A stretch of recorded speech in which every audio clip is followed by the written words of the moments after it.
El organismo humano es una máquina cuyo funcionamiento es posible gracias a la actividad coordinada de todos sus órganos y sistemas. En cualquier movimiento del cuerpo están implicadas todas las funciones fisiológicas.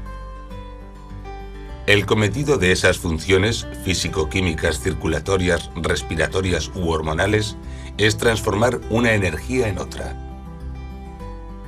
Los músculos son los encargados de transformar la energía. En el músculo se almacena la energía química que llega con la sangre, y las fibras musculares la convierten en energía mecánica, es decir, en trabajo.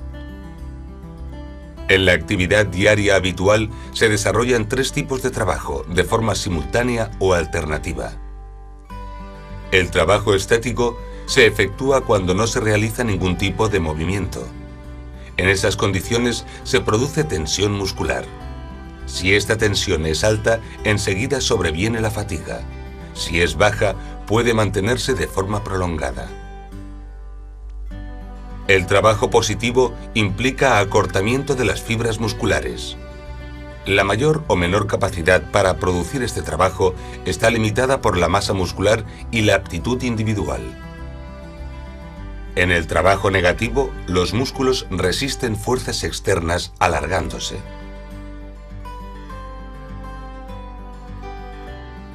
Para que la máquina humana pueda funcionar, necesita consumir energía. El consumo o gasto energético se emplea en mantener el metabolismo basal, controlar la temperatura y efectuar actividades físicas. El metabolismo basal es el conjunto de actividades metabólicas que sirven para mantener las funciones vitales básicas, respirar, hacer la digestión, mantener la actividad cardíaca, que se llevan a cabo de forma involuntaria, incluso en reposo o durante el sueño. En el control de la temperatura del cuerpo se emplea parte de la energía consumida para mantenerla dentro de los límites adecuados, independientemente de la temperatura exterior. Por último, el resto de la energía que se consume se dedica a la actividad física. El gasto energético del ejercicio es variable según sea su naturaleza, duración, condiciones ambientales o grado de entrenamiento y resistencia individual. En los alimentos se encuentran los nutrientes energéticos, es decir, los hidratos de carbono, los lípidos y las proteínas. Las fuentes de energía del ser humano son los alimentos.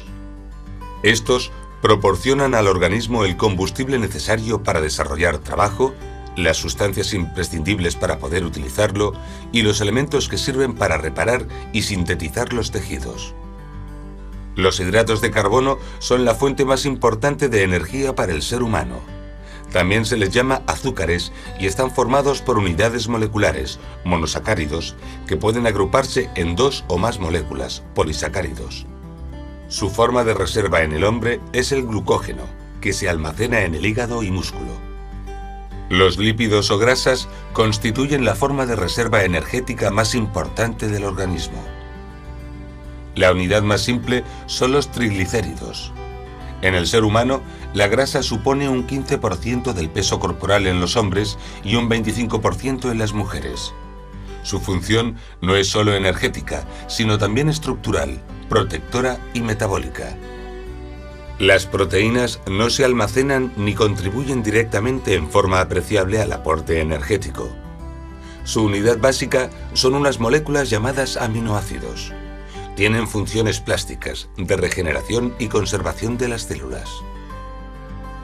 La energía potencial que se encuentra en los alimentos se obtiene tras una serie de procesos metabólicos.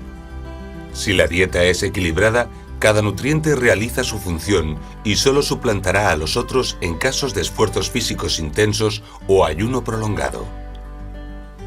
Tras su ingestión, los hidratos de carbono se descomponen en monosacáridos gracias a la acción de la saliva, jugo gástrico, jugo pancreático y enzimas intestinales. Su absorción se produce a través de la pared intestinal y van al hígado, donde se almacenan como glucógeno. También se almacenan en los músculos. Una parte se degrada bajo la acción de la insulina, convirtiéndose en ATP, una molécula que contiene energía y que el organismo emplea como verdadera moneda energética en los procesos metabólicos. El exceso de hidratos de carbono se emplea en sintetizar tejido graso. Los lípidos o grasas se absorben en el duodeno y yeyuno gracias a la acción de las sales biliares y las enzimas pancreáticas. Tras su absorción, se unen a proteínas formando moléculas que van al sistema linfático y al tejido adiposo y al músculo, donde se utilizan o son almacenados como material de reserva energética. Esta reserva se usa cuando se ha agotado la de glucógeno, lo que ocurre en situaciones de ejercicio intenso, ayuno o dieta con pocos hidratos de carbono. Las proteínas, sometidas a la acción de las enzimas digestivas, se descomponen en aminoácidos.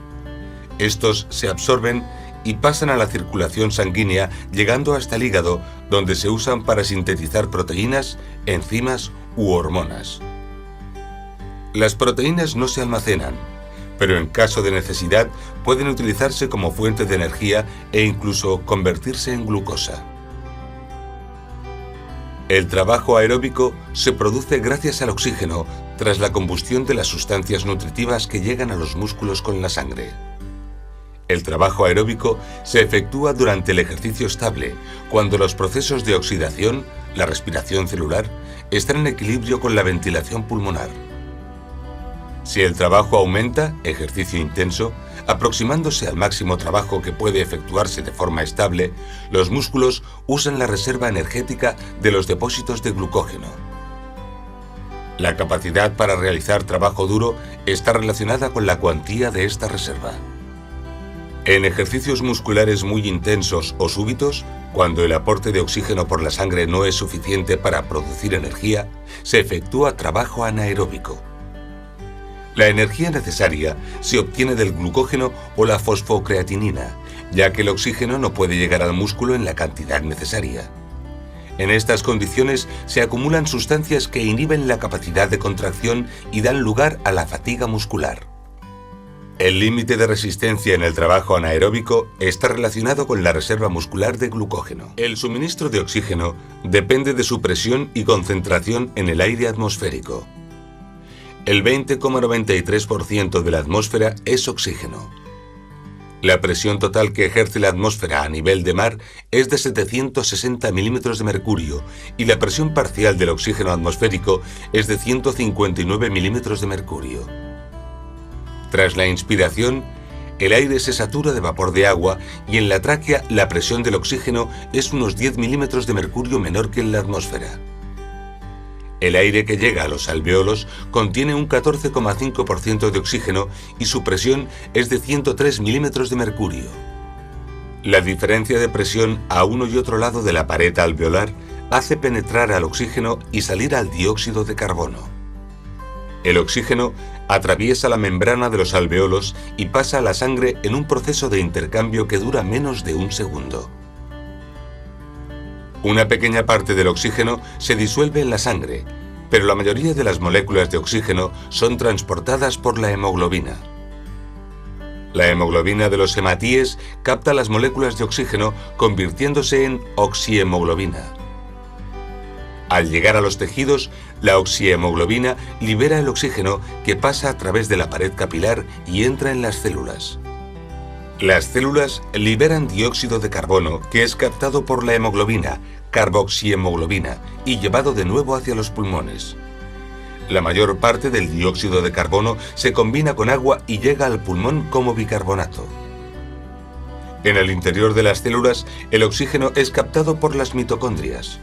Estas contienen además otros enzimas que intervienen en los procesos de oxidación junto al oxígeno sobre las moléculas de los nutrientes energéticos. El proceso de oxidación libera energía que permite su reserva como ATP, fosforilización oxidativa.